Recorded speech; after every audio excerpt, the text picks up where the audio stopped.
ప్రభువును కూడా ఇచ్చిన మీ అందరికీ వందములండి.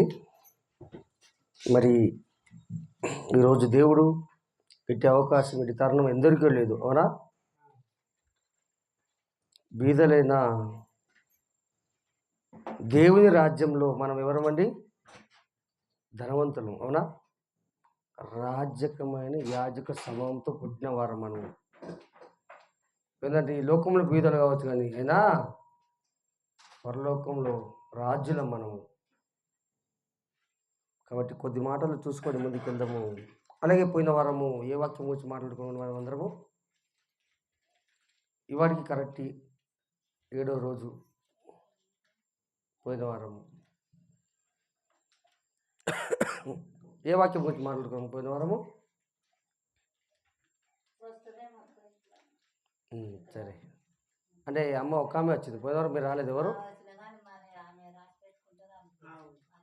అదే మరి పోయిన వారానికి ఈ వారానికి ఎన్ని రోజు అయిందమ్మా? 7 రోజు. కాబట్టి ఎందుకంటే మనం వాక్యాన్ని నిమరిస్తూ ఉంటే అది మనకు గుర్తుండిపోతుంది. మరి అమ్మ ఎన్నో రోజు నుంచి పాట నేర్చుకున్నావు, కానీ ఇప్పటికీ ఆ పాట కంటత పాడతావు, అవునా? పాట ఎప్పటిదో కంటత పాడతావు, దానికి మెమరేస్తావు. మరి వాక్యాన్ని కూడా నిమరేస్తుంటే మన ఆత్మీయ జీవితం నుంచి తొలగిపోదు. అందుకోసమే ఒక సామెత కూడా ఉంది, వస్తున్నావు పోస్తున్నావు నా కోసం, కానీ వచ్చి కూర్చున్నాడు నీ కోసం అన్నట్టు, అవునా? మనము చేపకు ఎరేసినప్పుడు ఆ చేప వస్తుంది పోతుంది, అవునా? అప్పుడు ఏమంటే అది ఏమంటే వస్తున్నావు పోతున్నావు నా కోసం, కానీ వచ్చి కూర్చున్నాడు నీ కోసం. ఎవరు? ఎరేసినాడు. కాబట్టి దేవుని దృష్టిలో మనం ఎలా ఉండాలి? పోయిన వారం ఏం చెప్పుకున్నామంటే, ఇంత వయస్సు మనకు మీద పడ్డ మనకు బాప్తిసం అవసరమా? అవునా? అవునా కదమ్మా? ఎందుకంటే కీర్తన 92:15 ఏముంటుందంటే, ముసలితరంన వారు పచ్చగా చిగిరించెదరు. ఆ వాక్యం చదువుకున్నామండి. కాబట్టి ఈరోజు కూడా త్వర కొన్ని మాటలు చూసి ముగించుకుందాము. ఈ లోకంలో బతకాలంటే మనకు పేపర్ కావాలి. ఏదండి? డబ్బు, అవునా? శరీరాన్ని పోషిస్తుంది, శరీరానికి కాపాడుతుంది. ఈ లోకంలో బతకాలంటే అది ఏంటంటే కేవలము వైట్ పేపర్, అవునా? కానీ పరలోకంలో బతకాలంటే ఈ పేపర్లో ఉన్నాయి బైబిల్, ఇది పేపరే, కానీ ఇందులో ఉన్న మాటలు మన హృదయంలో ఉండాలి, అవునా? ఈ లోకంలో బతకాలంటే గాంధీ తాత ఉన్న పేపర్ కావాలి, కానీ పరలోకంలో మనము దేవుని దగ్గర నివసించాలంటే ఈ 66 పుస్తకంలో ఉన్న మాటలు మన హృదయంలో ఉండాలి. ఎందుకంటే ఈ బైబిల్ 40 మంది భక్తులు రాశారండి, ఆది కాండం మొదలుకొని ప్రకటన వరకు. అందులో చాలామంది ఏంటంటే గొప్పగా చదువుకున్న వారు కాదు, జాలర్లు, మరి కొంతమంది డేర్లు గుట్టే వాళ్ళంతా బైబిల్ రాశారండి. కాబట్టి ఆది కాండం మొదలుకొని మాలాకి వరకు ఏముందంటే యేసు ప్రభు గురించి చరిత్ర ఉంది మొత్తము. ఏముందమ్మా? యేసు ప్రభు గురించి. యేసు ప్రభు వస్తాడు అని చెప్పి మాలాకి వరకు రాయించబడ్డది. పాత నిబంధన మొత్తంలో. కొత్త నిబంధన వస్తే ఆ పాత నిబంధన ఏదైతే చెప్పబడ్డదో అది కొత్త నిబంధన నెరవేర్చబడ్డది. మరి కొత్త నిబంధన ఏదైతే చెప్పబడిందో మన జీవితంలో అవి నెరవేర్చుకోవాలి. ఎందుకంటే చెప్పే కదా, ఈ లోకంలో బతకాలంటే గాంధీ తాత ఉన్న ఒక పేపర్ కావాలి, పరలోకంలో బతకాలంటే ఈ 66 పుస్తకములు ఉన్న మాటలు మన హృదయంలో ఉంచుకోవాలి. కాబట్టి ఇప్పుడు చదివిన వాక్యమే అది కీర్తన 53వ అధ్యాయము. కొన్ని మాటలు చూసుకున్న తర్వాత ముందుకెళ్దామండి.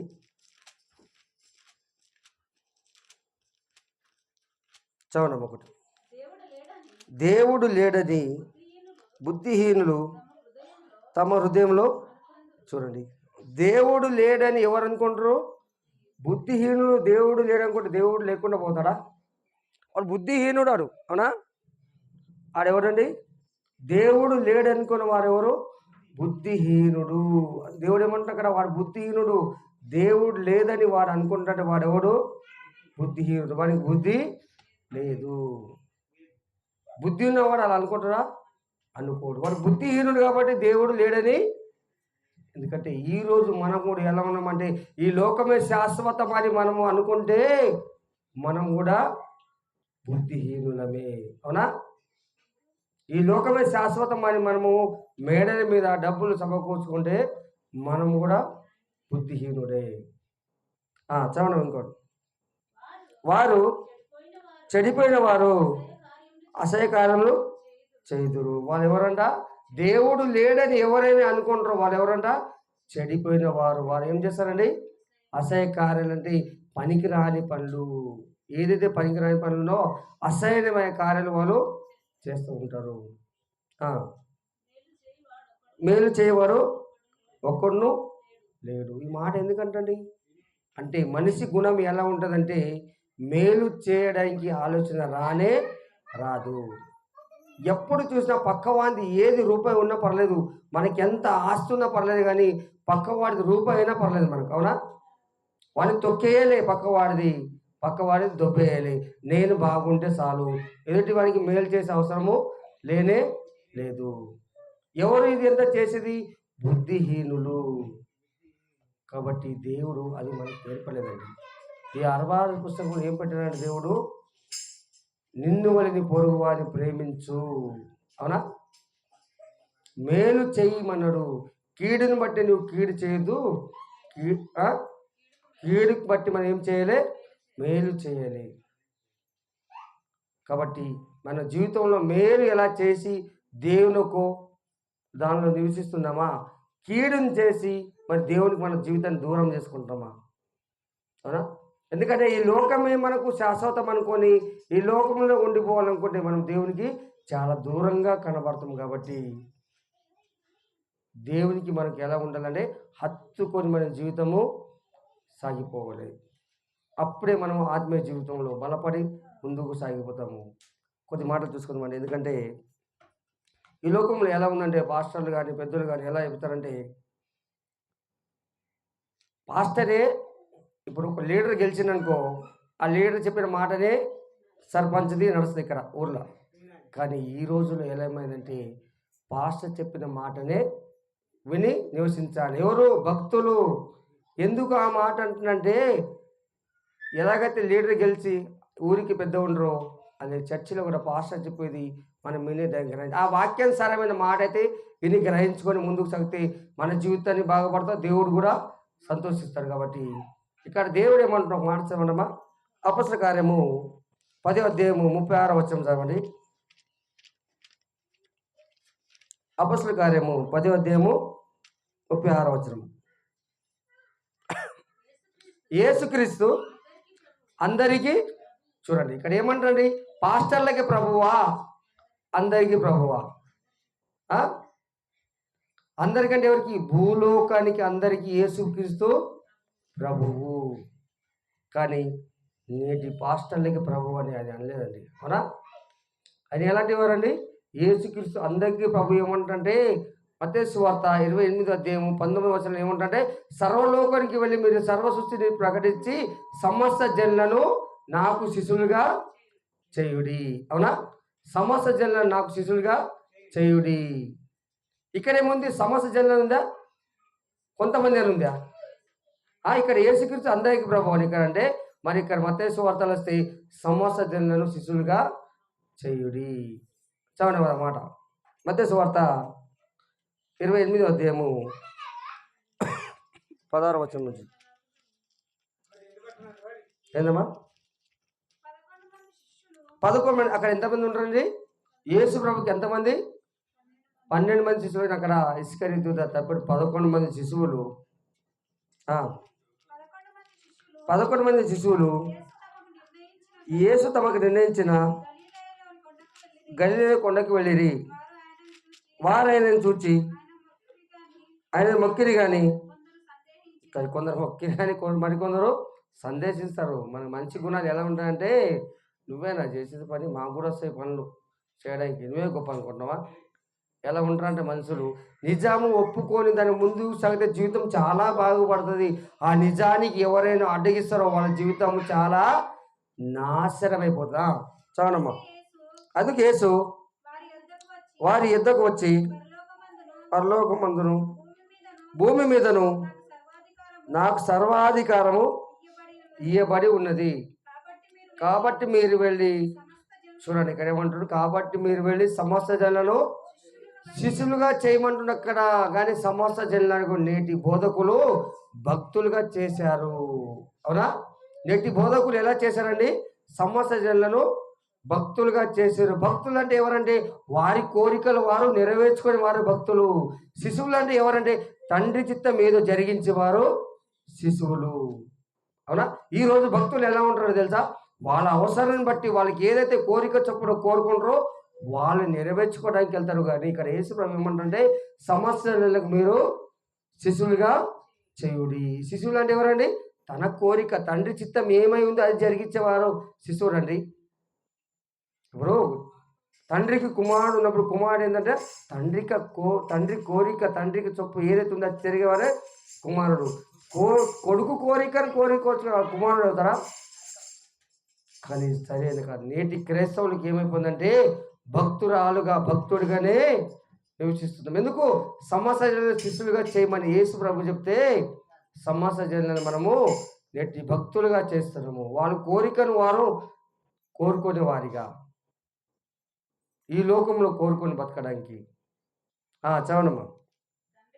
తండ్రి ఒకయు కుమారుని ఒకయు పరిశుద్ధాత్మకు నామంలోనికి చూడండి. ఇక్కడ ఏంటంటే యేసు ప్రభు 11 మంది శిష్యులు ఏమంటే నా యొక్క నామములో వారికి బాప్తిసం ఇచ్చి సమస్త జనులను నా యొక్క శిష్యులుగా చేయుడి. కానీ సమస్త జనులు ఏమైపోతారంటే భక్తులుగా తయారవుతున్నారు. భక్తులుగా తయారవుతారు. భక్తులు ఎలా అంటే ఈరోజు మనం వెళ్ళేటప్పుడు అక్కడక్కడ రోడ్డు మధ్యలో గుడిలు ఉంటే వాళ్ళు ఎలా తెలుసా? బండి మీద పోయేటప్పుడు ఇలా మొక్కొని వెళ్ళిపోతారు. వాళ్ళు భక్తులు. అక్కడ ఏమీ ఉండదు. ఎందుకంటే మొక్కామా వెళ్ళిపోయామా. నేటి క్రైస్తవులు కూడా అలాగే తయారైపోయి ఏదో మందిరంకి వచ్చి ఇంతామా ఆమెసరికి వెళ్ళిపోయామా అలాంటి భక్తుల్లో ఉన్నామంటే మనము దేవునిలో నిలబడలేము. మన జీవితం ఎలా ఉండాలంటే దేవుని ఎదుట శిశువుడిగా నివసించాలి. ఎందుకంటే యేసు ప్రభు అదే చెప్తుంది కదా, సమస్త జనులను శిష్యులుగా చేయుడి. కాబట్టి నేను బోధకులు ఏంటంటే సమస్త జనులను భక్తులుగా చేసి లోకానికి పంపు వాళ్ళకున్న కోరికలు నెరవేర్చుకుంటారు. చూడండి భక్తుల కోసం దేవుడు ఏం మాట్లాడుతున్నాడు. యాకోబు పత్రిక 3వ అధ్యాయం చక్కగా రాయబడింది వాళ్ళ గురించి.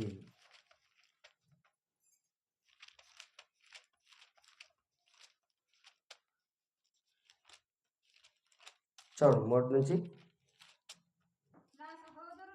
నా సహోదరులారా చూడండి ఇక్కడ ఎవరండి? బోధకులు. నేనేమన్నా మొదటిగా బోధకులు అంటే ఎవరంటే అయ్యగారు ఏంటంటే వాళ్ళు చేసే పని ఏంది దేవుడు ఖచ్చితంగా వాళ్ళకు ఖండిస్తున్నారు.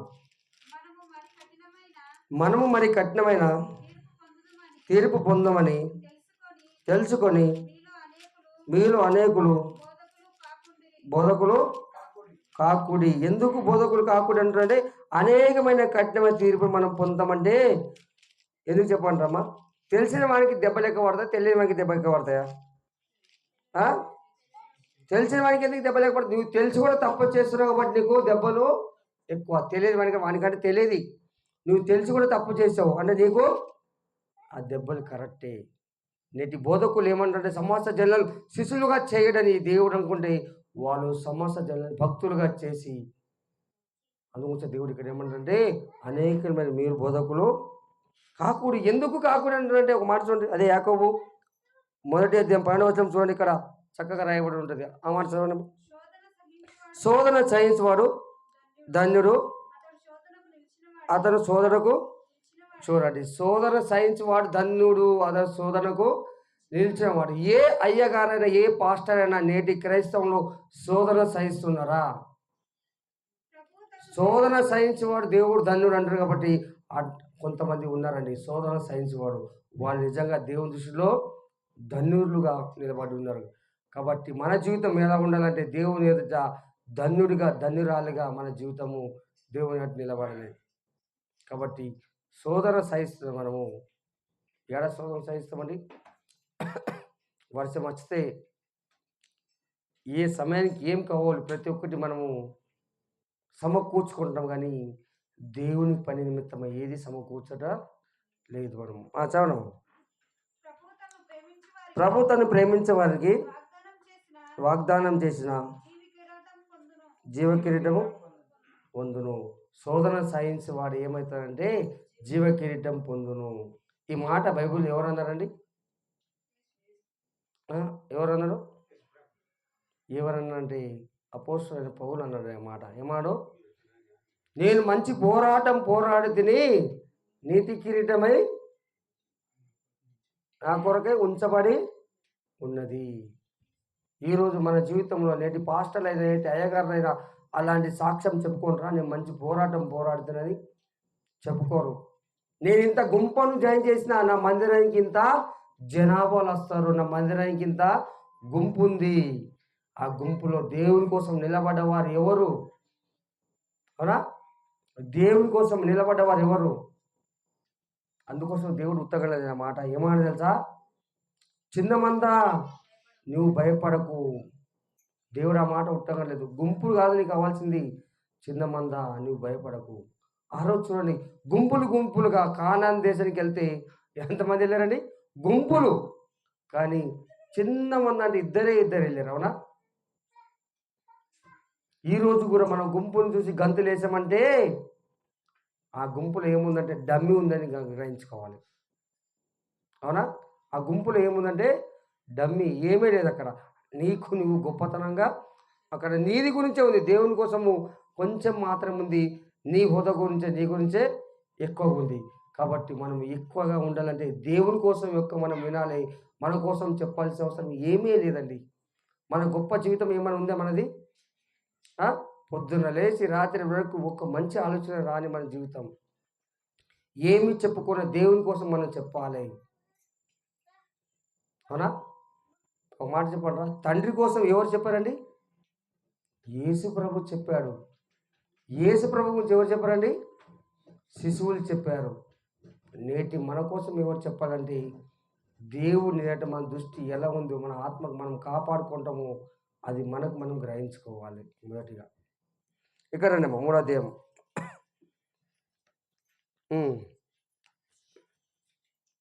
యాకోబు 3వ అధ్యాయం 1 నుంచి చదవండి. నా సహోదరులారా, బోధకులమైన మనము మరీ కఠినమైన తీర్పు పొందమని తెలుసుకొని మీలో అనేకులు బోధకులు కాకుడి. ఎందుకు అంటున్నాడు ఈ మాట?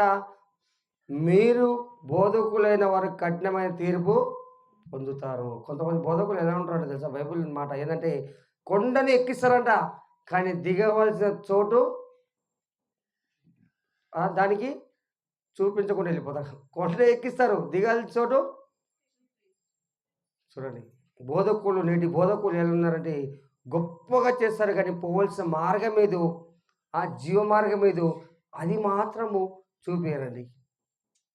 కాబట్టి యేసు ప్రభు ఈ 66 పుస్తకాలు ప్రతి ఒక్కటి మన ముందు ఉంచాడు. కాబట్టి ఆ మాటను చూసి దాన్ని గ్రహించి చేసి మన జీవితము బాగుపడుతుందండి. ఈ లోకంలో ఎవరినో చూసి మనము గంతులేము. మన జీవితం దేవుని ఎదుట ఎలా ఉందో మనకు మనం పరీక్షించి గంతులేస్తే బాగుంటుందండి. అవునా? ఈ లోకంలో చూసారైతే మనకు చాలా తెలుసు. నువ్వు చేసే జీతం నీకే ఇస్తారు. ఈ లోకంలో నువ్వు పనికి వెళ్తే నీకే డబ్బులు వస్తాయి, మీ ఇంటి వారందరికీ రావు. కాబట్టి ఈరోజు మన ఆత్మకు మనమే బాధ్యులమండి. ఎలా కాపాడుకోవాలి దేవుని ఎదుట. కాబట్టి చివరి ఒక మాట చూడండి. యోహాను సువార్త 15వ అధ్యాయము 8వ వచనము చాలా చక్కగా అక్కడ ఒక మాట రాయబడి ఉంటుంది.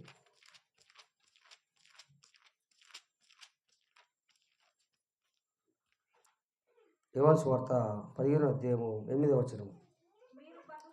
మీరు బహుగా ఫలించినట్టు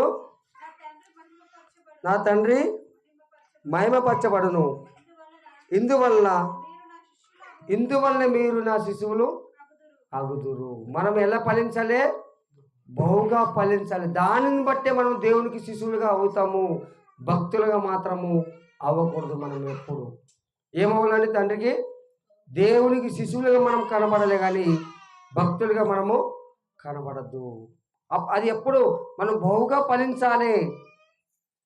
అవునా? మనం బహుగా ఫలించాలి.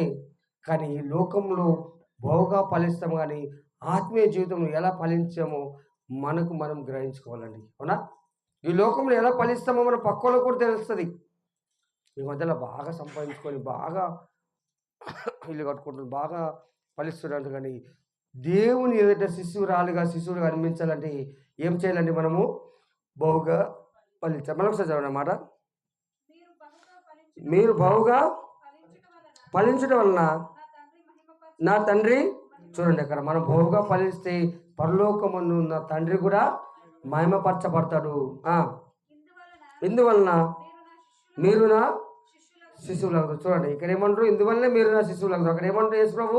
11 మంది శిశువులకు ఏం చెప్పాడు? సమస్త జనుల నా యొక్క శిశువుగా చేయుడి. మనం బహుగా ఫలించాలంటే అక్కడ తండ్రి మహిమపరచబడతారు. అప్పుడు దేవునికి మనము శిశువులుగా ఉంచబడతాము, శిశువులుగా అనబడతాము. అందుగురించి మొదటికి ఏం చెప్పాను?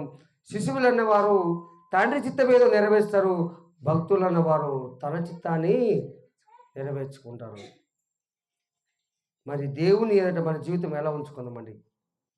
ఈ లోకంలో కొద్దిపాటు సమయాన్న మన చిత్తాన్ని నెరవేర్చుకుందామా?